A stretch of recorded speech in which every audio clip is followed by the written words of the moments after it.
नमस्कार दोस्तों, स्वागत है आपका इस वक्त की बड़ी खबर में, जो कि सीधा उत्तर प्रदेश से है। अमित शाह ने भरी हुंकार, कहा बंगाल में बनेगी भाजपा की पूर्ण बहुमत की सरकार, टीएमसी सरकार को उखाड़ फेंकेंगे। दूसरी बड़ी खबर में बताएंगे, सीएम योगी ने पल्स पोलियो अभियान का किया शुभारंभ, यूपी के 3.40 करोड़ बच्चों को पिलाई जाएगी ड्रॉप। तीसरी बड़ी खबर में बताएंगे, केंद्र के इस एक फैसले की वजह से अन्ना हजारे ने रद्द किया अनशन का प्लान। इसी प्रकार के 10 बड़ी खबरों में आपको ले जाएंगे। लेकिन अगर आप भी सीएम योगी और पीएम मोदी के साथ हैं तो आप अभी इस वीडियो को लाइक कीजिए, इस चैनल को सब्सक्राइब कीजिए और घंटी बजाएं और कमेंट में लिखें जय हिंद। रुख करते हैं पहले खबर की तरफ। अमित शाह ने भरी हुंकार, कहा बंगाल में बनेगी भाजपा की पूर्ण बहुमत की सरकार, टीएमसी सरकार को उखाड़ फेंकेंगे। जी हां दोस्तों, केंद्रीय गृह मंत्री अमित शाह ने रविवार को बंगाल की मुख्यमंत्री ममता बनर्जी पर हमला बोलते हुए कहा कि बंगाल में भाजपा की पूर्ण बहुमत की सरकार बनेगी और पहली कैबिनेट में यह फैसला करेंगे कि आयुष्मान भारत योजना का लाभ बंगाल की जनता मिले। उन्होंने कहा कि बंगाल में परिवर्तन की लहर चल रही है, बंगाल में उद्योग धंधे बंद हुए हैं, बंगाल में परिवर्तन की लहर बह रही है, उसे आप नहीं रोक सकती हैं। केंद्रीय गृह मंत्री हावड़ा के डोमूर जला मैदान में रविवार को सभा करने वाले थे, लेकिन बंगाल दौरे रद्द होने के कारण वर्चुअल माध्यम से उन्होंने सभा को संबोधित किया। उन्होंने कहा कि बंगाल में भाजपा की सरकार बनेगी और सोनार बांग्ला का सपना पूरा करेगा। उन्होंने कहा कि हम सब मिलकर बंगाल में भाजपा की पूर्ण बहुमत की सरकार बनाएंगे और टीएमसी सरकार को उखाड़ फेंकेंगे। उन्होंने कहा कि भाजपा में टीएमसी छोड़कर बड़ी संख्या में नेता व कार्यकर्ता शामिल हो रहे हैं। ऐसा क्यों हो रहा है? ममता जी को यह सोचने की जरूरत है। 10 साल पहले टीएमसी की सरकार बनी, माँ माटी मानुष का नारा दिया था। इस नारे का विश्वास कर बंगाल की जनता ने परिवर्तन किया था। माँ माटी मानुष का नारा अदृश्य हो गया, तानाशाही तुष्टीकरण का नारा दिखाई देता है। कम्युनिस्ट से भी ज्यादा गिराने का काम ममता ने किया है। पूरे बंगाल में परिवर्तन की लहर दिख रही है। इस सभा के मौके पर केंद्रीय मंत्री स्मृति ईरानी मौजूद थीं। शाह का दौरा रद्द होने के बाद उन्होंने यहां आकर सभा को संबोधित किया। इस मौके पर कदावर नेता राजीव बनर्जी की अगुवाई में बड़ी संख्या में तृणमूल के नेताओं ने भाजपा का दामन थामा। पश्चिम बंगाल चुनाव के मद्देनजर हावड़ा की रैली में केंद्रीय गृह मंत्री अमित शाह ने टीएमसी प्रमुख और राज्य की मुख्यमंत्री ममता बनर्जी पर निशाना साधा है। अमित शाह ने कहा कि ममता दीदी ने घुसपैठियों को पनाह दी है। बंगाल में 10 साल तानाशाह का राज चला। केंद्रीय गृह मंत्री अमित शाह डिजिटल माध्यम से सभा को संबोधित कर रहे थे। रुख करते हैं अगली खबर की तरफ। सीएम योगी ने पल्स पोलियो अभियान का किया शुभारंभ, यूपी के 3.40 करोड़ बच्चों को पिलाई जाएगी ड्रॉप। जी हां दोस्तों, मुख्यमंत्री योगी आदित्यनाथ ने रविवार को डफरिन अस्पताल में 2 साल के बच्चे अनादि को पोलियो ड्रॉप पिलाकर पल्स पोलियो अभियान का शुभारंभ किया। मुख्यमंत्री ने कहा यूपी में 5 साल तक के 3 करोड़ 40 लाख नवजात को ड्रॉप पिलाई जाएगी। प्रदेश में 1,10,000 बूथ बनाए गए हैं, 59,000 टीमें घर घर जाएंगी। मुख्यमंत्री योगी आदित्यनाथ ने कहा कि 59,000 स्वास्थ्य कर्मियों की टीमें घर घर जाकर बच्चों को पोलियो ड्रॉप पिलाएंगी। 17,000 मोबाइल टीमें बनाई गई हैं। यह अभियान सोमवार, मंगलवार व बुधवार के अलावा शनिवार और रविवार को चलेगा। समारोह में कानून मंत्री ब्रजेश पाठक, सचिव चिकित्सा स्वास्थ्य अमित मोहन प्रसाद समेत अन्य अफसर मौजूद रहे।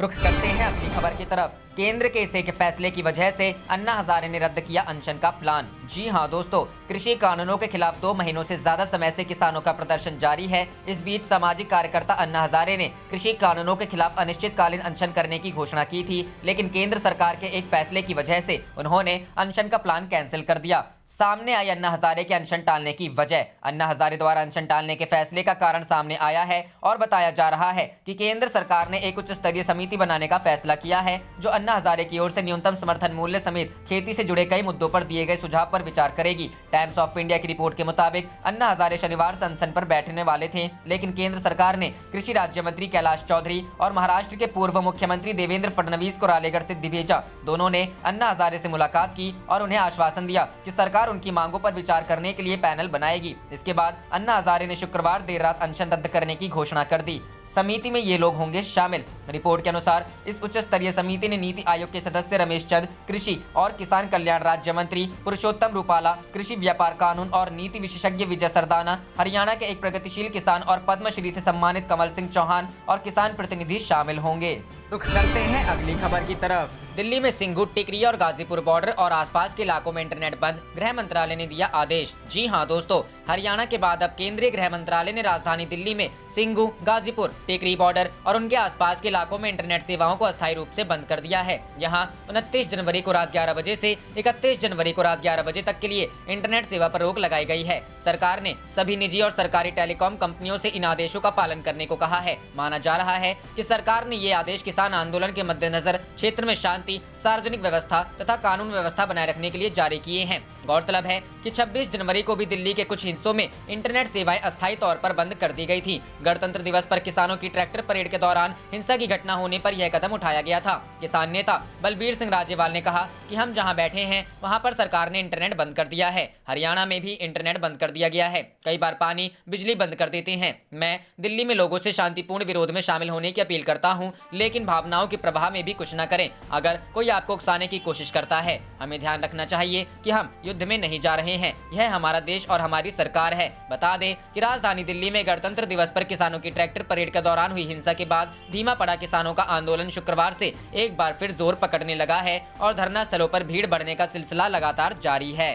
रुक करते हैं अगली खबर की तरफ। सीएम योगी बोले कोरोना फ्रंटलाइन वर्कर्स का टीकाकरण 5 फरवरी से शुरू किया जाए। जी हां दोस्तों, मुख्यमंत्री योगी आदित्यनाथ ने कहा है कि कोविड वैक्सीनेशन अभियान में 4 व 5 फरवरी को स्वास्थ्य कर्मियों के टीकाकरण का काम पूरा किया जाए। इसके साथ ही 5 फरवरी से कोरोना फ्रंटलाइन कर्मियों की वैक्सीनेशन का काम शुरू किया जाए। मुख्यमंत्री ने शनिवार को अनलॉक व्यवस्था की समीक्षा के दौरान कहा कि वैक्सीनेशन की नियमित मॉनिटरिंग की जाए और केंद्र सरकार के दिशा निर्देशों, मानकों व क्रम के अनुसार चलाया जाए। कोविड वैक्सीनेशन अभियान में 4.36 लाख से अधिक स्वास्थ्य कर्मियों को वैक्सीनेट किया जा चुका है। प्रदेश में कोरोना फ्रंटलाइन वर्कर्स की संख्या लगभग 8 लाख है। मुख्यमंत्री ने लोगों से कोविड-19 के प्रोटोकॉल का पूरा पालन करने की अपील करते हुए कहा कि कोविड-19 के संक्रमण दर में उल्लेखनीय गिरावट दर्ज होने के बावजूद कोरोना का खतरा भी समाप्त नहीं हुआ है। उन्होंने कहा कि प्रदेश में कोरोना जाँच का काम पूरी क्षमता से की जाए। कोविड चिकित्सालयों में उपचार की प्रभावी व्यवस्था बनी रहे। उन्होंने कोविड अस्पतालों में दवाओं, मेडिकल उपकरणों और बैकअप सहित ऑक्सीजन की पर्याप्त उपलब्धता बनाए रखने के निर्देश दिए हैं।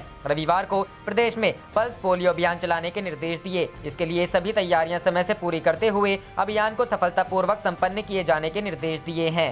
रुक करते हैं अगली खबर की तरफ। एनसीआर के विकास को मिलेगी नई रफ्तार। फरीदाबाद से नोएडा और जेवर एयरपोर्ट तक जाएगी मेट्रो। जी हां दोस्तों, फरीदाबाद महानगर विकास प्राधिकरण की व्यापक गतिशीलता योजना सिरे से चढ़ी तो भविष्य में फरीदाबाद से मेट्रो उत्तर प्रदेश के नोएडा और जेवर एयरपोर्ट तक जाएगी। इसके अलावा गुरुग्राम को भी मेट्रो से जोड़ा जाएगा। शुक्रवार को सेक्टर 12 लघु सचिवालय में हुई एफएमडीए की बैठक में संबंधित योजना पर चर्चा हुई। इसकी अध्यक्षता एफएमडीए के मुख्य कार्यकारी अधिकारी वीएस कुंडू ने की। इसमें स्मार्ट सिटी फरीदाबाद लिमिटेड सहित अन्य सरकारी महकमों के अधिकारी मौजूद थे। वर्ष 2041 को ध्यान में रखकर तैयार की गई इस योजना को अब सरकार के पास मंजूरी के लिए भेजा जाएगा, जिसमें पब्लिक ट्रांसपोर्टर को मजबूत बनाने, सड़क और फ्लाईओवर के रूप में आधारभूत ढांचा मजबूत करने सहित अनेक विकास कार्यों को भी शामिल किया गया है। 28,000 करोड़ से बदलेगी शहर की सूरत। यूएमटीसी कंपनी से करवाई गई व्यापक गतिशीलता योजना में हर लिहाज से शहर की कनेक्टिविटी को मजबूत पर फोकस किया गया। मेट्रो, सिटी बस, सड़क, फ्लाईओवर, बस टर्मिनल, भारी वाहनों के लिए अलग से फ्रेट कॉरिडोर बनाने आदि पर करीब 28,400 करोड़ रुपए खर्च किए जाएंगे। इनमें नोएडा, जेवर एयरपोर्ट, गुरुग्राम तक मेट्रो का करीब 145 किलोमीटर लंबा नेटवर्क तैयार करने पर बजट का एक बड़ा हिस्सा खर्च किया जाएगा। इजरायली दूतावास के बाहर धमाके वाली जगह से मिला लेटर। यह ट्रेलर है, कहीं भी और कभी भी खत्म कर सकते हैं जिंदगी। जी हां दोस्तों, राजधानी दिल्ली में इजरायली दूतावास के बाहर हुआ धमाका भले ही छोटा था, लेकिन इसके पीछे किसी बड़ी साजिश की आशंका जाहिर की जा रही है। जैश उल हिंद नाम के एक अनजान से आतंकी संगठन ने इस आईईडी धमाके की जिम्मेदारी ली है, लेकिन सुरक्षा एजेंसियां अभी इसकी जांच कर रही हैं। वहीं धमाके वाली जगह मिले लेटर में जो बातें लिखी हैं, उससे कुछ संकेत जरूर मिल रहे हैं। इस लेटर में छोटे धमाके को ट्रेलर बताया गया है। इससे पहले 2012 में भी इजरायली दूतावास के वाहन को दिल्ली में निशाना बनाया गया था। उस समय जांच में ईरानी एजेंसियों की संलिप्तता की बात सामने आई थी। टाइम्स ऑफ इंडिया ने सूत्रों के हवाले से बताया है कि धमाके वाली जगह से जांचकर्ताओं को एक लिफाफा और खत मिला है। दिल्ली पुलिस के सूत्रों ने बताया कि लेटर में इस धमाके को ट्रेलर बताया गया है। खत में ईरान के पूर्व सैन्य अधिकारी कासिम सुलेमानी और ईरान के परमाणु वैज्ञानिक मोहसिन फकीराजादे की हत्या का जिक्र किया गया है। सुलेमानी जनवरी 2020 में अमेरिकी एयर स्ट्राइक में मारा गया था, जबकि परमाणु वैज्ञानिक की हत्या नवंबर 2020 में कर दी गई थी, जिसमें इजरायल पर आरोप लगाए गए थे। इजरायली दूतावास के बाहर मिले लेटर में लिखा है, यह एक ट्रेलर है, हम तुम्हारी जिंदगी खत्म कर सकते हैं, कभी भी और कहीं भी। ईरानी शहीद। मौके पर लगे सीसीटीवी फुटेज से पता चला है कि एक कैब ने 2 व्यक्तियों को दूतावास के पास छोड़ा था। हालांकि अभी तक यह पता नहीं चल पाया है कि इन व्यक्तियों की विस्फोट में कोई भूमिका है या नहीं। दिल्ली पुलिस स्पेशल सेल ने संबंधित कैब ड्राइवर से संपर्क किया और दोनों व्यक्तियों के बारे में पूछताछ की। पुलिस कैब ड्राइवर से मिले इनपुट के आधार पर दोनों व्यक्तियों की तस्वीरें निकाल रही है। सूत्रों ने बताया है कि विस्फोट के लिए अमोनियम नाइट्रेट का इस्तेमाल किया गया था। दिल्ली के लुटियंस इलाके में औरंगजेब रोड पर स्थित इजरायली दूतावास के बाहर शुक्रवार की शाम मामूली आईईडी विस्फोट हुआ। हालांकि धमाके में कोई हताहत नहीं हुआ। दिल्ली पुलिस के अतिरिक्त जनसंपर्क अधिकारी अनिल मित्तल ने कहा कि अति सुरक्षित इलाके में हुए धमाके में कुछ कारें क्षतिग्रस्त हुई हैं। धमाका उस समय हुआ जब वहां से कुछ किलोमीटर दूर गणतंत्र दिवस समारोह के समापन के तौर पर होने वाला बीटिंग रिट्रीट कार्यक्रम चल रहा था, जिसमें राष्ट्रपति रामनाथ कोविंद, उपराष्ट्रपति एम वेंकैया नायडू और प्रधानमंत्री नरेंद्र मोदी मौजूद थे। विदेश मंत्री एस जयशंकर ने घटना को लेकर इजरायल के विदेश मंत्री गाबी अश्केनाज़ से फोन पर बात कर उन्हें इजरायल के राजनयिकों और उसके मिशनों की पूरी सुरक्षा का आश्वासन दिया है। आप देख रहे थे आपका अपना चैनल जय हिंद जय भारत।